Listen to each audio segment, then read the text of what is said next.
కాళ్ళు ఎటువంటి చీదరగా ఉన్నా, డిస్కంఫర్ట్ ఉన్నా, కాళ్ళు వాపులు లేకపోతే పెయిన్, బ్లాక్నెస్, లేకపోతే సాయంకాలంతో కాళ్ళు పడితే బెటర్ అనిపించడం, కాళ్ళు అలసిపోయింది అనిపించడం, కాళ్ళు క్రాంప్స్ రావడం మామూలు వాళ్ళకి. సో చాలా మంది అంటారు ఇవాళ పని ఎక్కువైంది కాళ్ళు నొప్పులు. పని ఎక్కువైతే కాళ్ళు నొప్పులు రావు, పని ఎక్కువైతే రావు. ఎందుకు వస్తాయి? మీరు పని చేస్తున్నారు, ఎక్కువ చాలాసార్లు చేస్తుంటారుగా మరి. So what is happening is అది ఆ నార్మల్ యాక్టివిటీనే, మీకు అక్కడ ఫ్లో సర్క్యులేషన్ సరిగా లేదు, ఆ క్రాంపింగ్. సో వీటికి అప్రమత్తంగా ఉండి కొంచెం తొందరగా అటెన్షన్ తీసుకోవాలి. అయితే క్రాంప్స్ వస్తున్నాయి అని అంటే కూడా మనం అనుమానించాల్సిందేనా? లెగ్ క్రాంప్స్ వల్ల నిద్ర పట్టకపోవడం ఇస్ 80% వారికోస్ వెయిన్స్. రాత్రిపూట క్రాంప్స్ వచ్చి నిద్ర పట్టుకుంటే 2 గంటలు తిరుగుతారు, అలా మడుచుతారు, అంటే అది most nocturnal cramps are most common varicose veins. అది టాబ్లెట్స్ తో తగ్గించండి, లేకపోతే మళ్ళీ ప్రొసీజర్కు రావాల్సిన అవసరం ఉంటుందా? టాబ్లెట్స్ తగ్గిలేం పెద్దగా, బట్ కొంతవరకు సాక్స్లు వేసుకొని చూడొచ్చు. కొంత మనం అనుకో, ఫర్ ఎగ్జాంపుల్ ఒక 100 కిలో లేడీ నాకు వారికోస్ అంటే నైట్ క్రాంప్స్ వచ్చాను, ఆవిడ 75-80 తగ్గగలిగితే చాలా ఇంప్రూవ్ అవుతుంది. సో కొంత life style modifications, change of postures, వీటి మీద కొంత మనం చేయగలం. బట్ అఫ్ కోర్స్ అది డిజేబులింగ్ అయిపోయి ఎవరైనా రాత్రి 2-3 గంటలకు మించి పడుకోలేము, అంత అయ్యేటప్పటికి ఏమో 1 గంట అయిపోతుంది, 6 గంటలకి లైట్ వచ్చేస్తుంది. సో 5 hours పడుకుని రోజంతా అలసిపోయి ఉండేవాళ్ళు డెఫినెట్గా ఇది చేయాలి మరి, అదర్వైజ్ విల్ కంటిన్యూస్లీ పెయిన్. అలా అయితే కాళ్ళు లాగినా కూడా మనం అనుమానపడాల్సిందేనా? yes absolutely. సో యాక్చువల్లీ వెస్ట్లో ఏంటంటే ఇది పెద్ద కాన్సెప్ట్ అండి, లెగ్స్ ఆర్ లైఫ్ అంటారు. లైఫ్ తర్వాత లెగ్స్ మోస్ట్ ఇంపార్టెంట్. సో మనం ఏంటంటే కాళ్ళు ఎటువంటి సిమ్టమ్స్ ఉన్నా కూడా డెఫినెట్గా అటెన్షన్ తీసుకోవాలి. సో వాళ్ళ కాన్సెప్ట్ ఏంటంటే చెస్ట్లో ఎక్కడ నొప్పి ఉన్నా, సపోజ్ గ్యాస్ ప్రాబ్లమ్ అయ్యి ఉండొచ్చు, కొంచెం ఏదో స్ట్రెయిన్ అయ్యి ఉండొచ్చు, లేదా హార్ట్ అటాక్ అయ్యి ఉండొచ్చు, మనం దానికి వెళ్ళి ఈసీజీ తీపించుకుంటాం. అదేవిధంగా కాళ్ళు ఎటువంటి నొప్పి వచ్చినా కూడా మనం వెళ్ళి వెంటనే కలర్ డాక్టర్ చేయించుకోవాలి, స్కాన్ చేయించుకోవాలి అనేది ఒక ఆలోచన. బికాజ్ ఇవేంటి ప్రివెంటబుల్, ఎర్లీగా మనం సాల్వ్ చేయొచ్చు వీటిని. అంటే మోకాళ్ళ నుంచి కింద వరకు మాత్రమేనా వారికోస్ వచ్చేవి, లేకపోతే థైస్, ఇన్నర్ థైస్ లో కూడా వచ్చే అవకాశం? థైస్ కూడా వస్తుందండి. థైస్ లో లేడీస్ థైస్ లోనే ఎక్కువ వస్తుంది, ఆడవాళ్ళలో థైస్ లోనే తొడల భాగంలోనే ఎక్కువ వస్తుంది. సో కాళ్ళంతా నొప్పులు వేస్తాయి. సో మనకి ఎక్కడైతే వెయిట్ అంటే బాడీ మాస్ ఎక్కువ ఉంటుందో అదంతా లాగుతూ ఉంటుంది. సో ఇన్ఫాక్ట్ లేడీస్ లో ఎక్కువగా మేము చూసేది థైస్ లో బాగా పీకినట్టు, కాళ్ళంతా ఉబ్బినట్టు, లేకపోతే నొప్పేసినట్టు అలా ఉంటుంది అనమాట. సో తొడలు పట్టేయటం, కూర్చొని లేచిన తర్వాత ఒక 10 నిమిషాలు నట్టడానికి కాస్త కష్టపడటం బరువు వల్ల, ఇవన్నీ కూడా వారికోస్ సిమ్టమ్స్.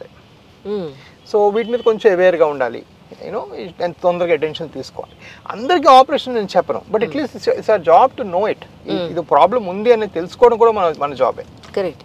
అంటే ఇప్పుడు మన పాదాల్లో కానీ థైస్లో కానీ ఒక సన్నటి నరాలు దారాలు లాగా అక్కడ కలర్ మారి ఉంటేనే మనం అనుమానించాలా, లేకపోతే ఇప్పుడు మీకు కూడా ఈ వెయిన్స్ డార్క్ గ్రీన్ కలర్లో ఉంటాయి, మన పాదాల్లో కూడా వెయిన్స్ అలా మనకు కనిపిస్తూ ఉంటాయి, అంటే ఫ్యాట్ తక్కువ ఉంటే కనుక వెయిన్స్ అలా కనబడుతుంది, దాన్ని కూడా మనం అనుమానించాలంటారా? దాన్ని అనుమానించక్కర్లేదు, కానీ అది మనకి ఎంతమందికి తెలుస్తుంది అనేది కాన్సెప్ట్ అక్కడ. ఎగ్జాక్ట్లీ. ఇప్పుడు నా దగ్గరకు వచ్చి అడిగారు అనుకోండి, పర్వాలేదంటే అది నార్మల్ అని చెప్తాం. సో ఇప్పుడు ఫర్ ఎగ్జాంపుల్ మెడికల్గా ఎలా చెప్పాలంటే స్ట్రైట్గా లాంగ్గా ఉంటే వెరికోస్ కాదు, ఓకే, వంకలు తిరుక్కుంటూ లాంగ్ ఉంటే varicose. Okay, right. So the vessel that is straight and no tortuosity లేకపోతే వెరికోస్ కాదు. ఇప్పుడు అది ఎవరికి తెలుస్తుంది, అది నార్మల్లా కాదని అది నేను అంటున్నాను. సో దానికి మీకు ఉండే థ్రెషోల్డ్ ఏదైతే ఉంటుందో, అంటే అది వెళ్ళి ఇది ఏంటి ఈ విషయం, దీని గురించి ఫర్దర్గా తెలుసుకోవాలనేది మనం డ్రాప్ చేసుకొని మన వ్యవస్థకు వస్తే చెప్పేస్తాం. ఇప్పుడు మా దగ్గర ఏంటి, ఫర్ ఎగ్జాంపుల్ ఇలాంటి భయపడతారనే స్కానింగ్ ఫ్రీ. మా దగ్గర ఆన్లైన్ మీరు అపాయింట్మెంట్ 24 hours ముందు బుక్ చేసుకుంటే 250 రూపాయలే. 250 రూపాయలకి డాక్టర్ రాజా గారు, 2 డాక్టర్లు, మీకు 3 డాక్టర్లు చూస్తారు. దానిపై పెంచి ఒక స్కానింగ్ ఫ్రీగా చేస్తాం 250 రూపాయలకి. ఇది ప్రాబ్లీ లోయెస్ట్. సో ఈ రెసిస్టెన్స్ పాయింట్ తీసేసాం. ఓకే, రాబోయే విజయవాడలో 90 మంది వస్తారు ఇలాంటివి కనుక్కోవడానికి, 100 మంది వస్తారు. And it's very important to create that system అనమాట. అంటే అప్పుడే అవేర్నెస్ వస్తుంది. సో ఒక డాక్టర్, నేను చాలా పెద్ద స్పెషలిస్ట్, ఒక ఐవరీ టవర్లో కూర్చుంటాను, నన్ను కలవడానికి 1000 రూపాయలు కట్టండి మీరు అన్నారు అనుకోండి, అప్పుడు ఏంటంటే వాళ్ళకి సర్లే ఇప్పుడు దీని గురించి మనం ఎందుకు తెలుసుకోవాలి.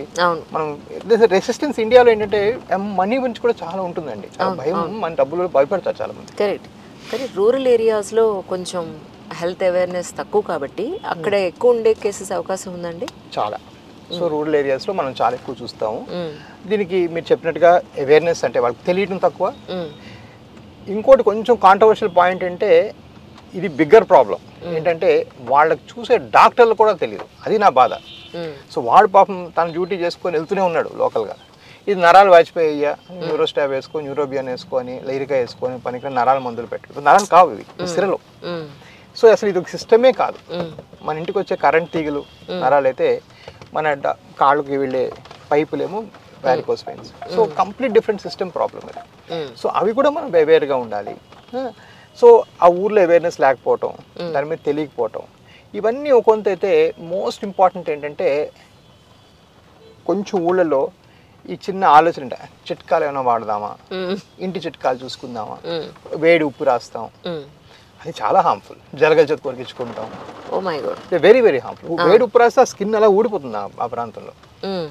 సో అది చాలా డేంజరస్. సో అది మూడో ప్రాబ్లం నాకు స్పెషల్. ఇప్పుడు విజయవాడ, వైజాగ్ నేను వెళ్ళినప్పుడు నేను చూసేది సగానికి సగం ఏంటంటే వీళ్ళు కాంప్లికేట్ చేసుకున్న కేసు. సగం వారికోస్, సగం వీళ్ళు చేసుకుంది.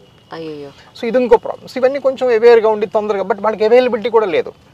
సో కొంచెం అందుకే మన ఊళ్ళ సైడ్ ఎక్కువ స్ప్రెడ్ అవుతారు. నేను సిటీలో పెట్టను నా బిజినెస్, ఎక్కువ మనం స్మాల్ టౌన్స్ క్యాంప్స్ అక్కడ కండక్ట్ చేయటం, ఇవన్నీ చేస్తే అవేర్నెస్ తెలుస్తుందండి. Exactly sir.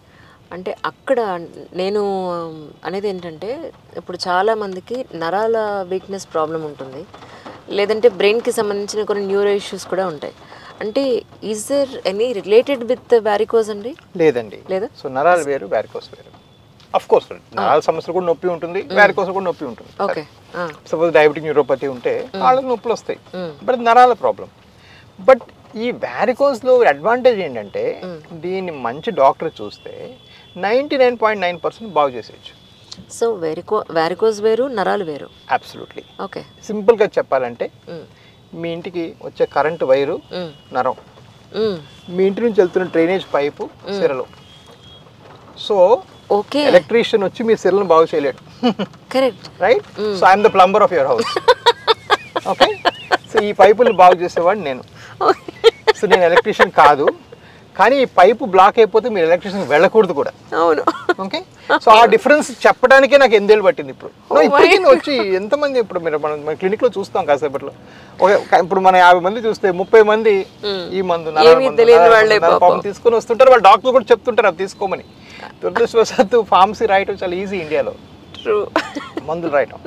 So many people coming. నేను చెప్తాను ఇది సమస్య కానే కాదే, ఇవి తీగల్లాగా ఉబ్బినాయో, అసలు నరాలు కావు, సిరలు, ఉబ్బు సిరలు అంటారు వీటిని, వేరే సమస్యని చెప్పి అక్కడ లీడ్ చేసుకుంటూ వెళ్తాం.